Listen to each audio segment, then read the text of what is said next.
Everyone's dream at one stage in their life was to make a video game. Especially if you're a gamer and you've grew up with it your entire life. At one stage you sat down and go, I'm going to do this, I'm going to try and make a game. And then you realised, but can I even do that? I have the right name, The Game Gateway, it seems perfect for an indie gaming company, but I didn't know when I started this journey what even went into making a game. So I did some research, and I found out that most of it was design and programming or coding and music, and those are the main elements: the audio, the game design, obviously the planning is a huge feature, but those are the three elements, the core elements that I found seem to go into a game. And a little bit of fairy dust if you want the coding to work, of course. But did I even have the skills to even attempt this? Do I know any programming? Do I know any design? Do I know any audio? Programming, I'll give myself a small, teeny tiny blob on, because I made that Cube game that you guys might have seen on the channel 2 years ago. But this is an entirely different field. We're using Godot instead of Unity. And for the Cube game, we copied and pasted the code. We had no idea, really. So I'll just give myself a small blob, because I have seen physically code before, which I think is very generous.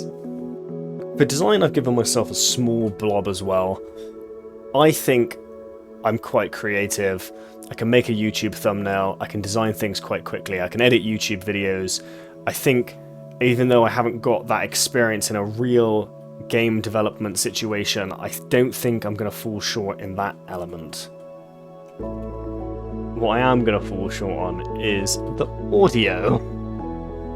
And the reason my little bar is spinning around and empty is because my head is going to be spinning around trying to make any audio for this video game project. It's going to be probably the biggest undertaking of all three of the skills, and the one that I worry about the most in not being able to complete.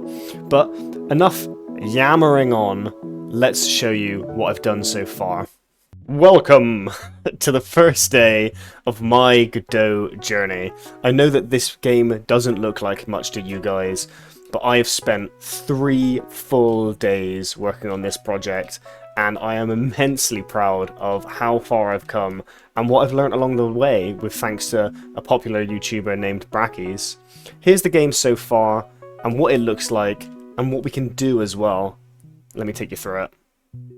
So with a lot of hand-holding, I've been able to make my player move left and right and jump, and that was the first step in the project that I struggled with, and the first step of the actual project itself.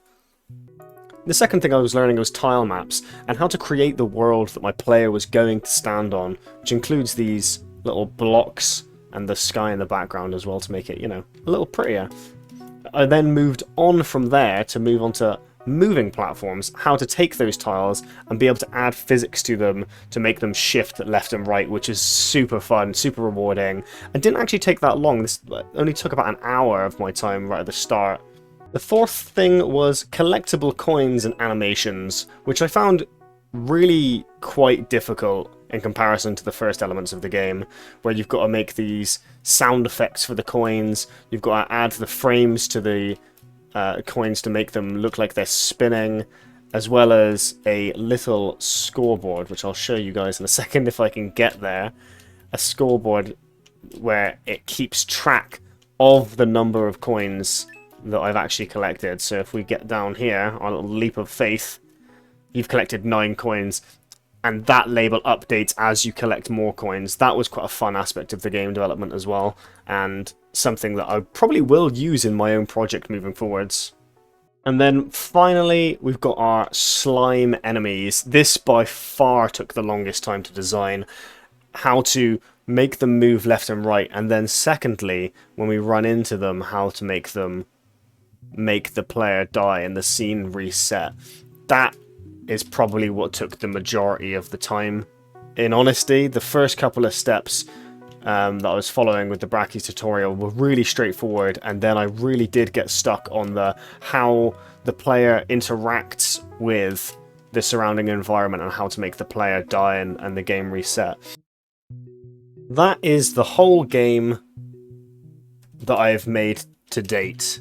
All of it with borrowed assets, except for little Hattie here, which I made with Aspirite, which I was super proud of, making the animation frames and making the character come to life. He's a little wizard's hat, if you guys can't tell that, and I really like him. I know he's not great, and I know the animation is a bit funky, but I loved that aspect. That was easily my favourite aspect, is the design aspect of being able to finally create something that I can call my own, and I'm not sat on these free assets, which although are really nice looking, also very generic and not mine, and I want something at the end of this project that I can call my own.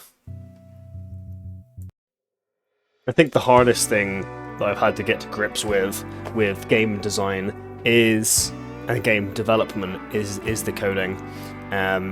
This still doesn't make any sense to me.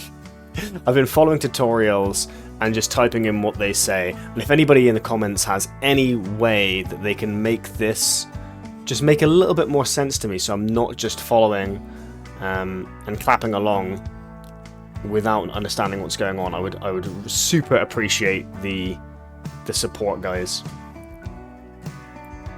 I've also got some aspirations to try and make some proper assets other than Hattie. Who knows, like a little dirt block may come our way, and slowly we might be able to replace pieces of the world with our own creations as well. So stay tuned for that, guys. Maybe that is coming in the future in the next video as well. But yeah, leave a like, leave a comment, subscribe, and tell me what you think, and I'll see you guys hopefully very, very soon.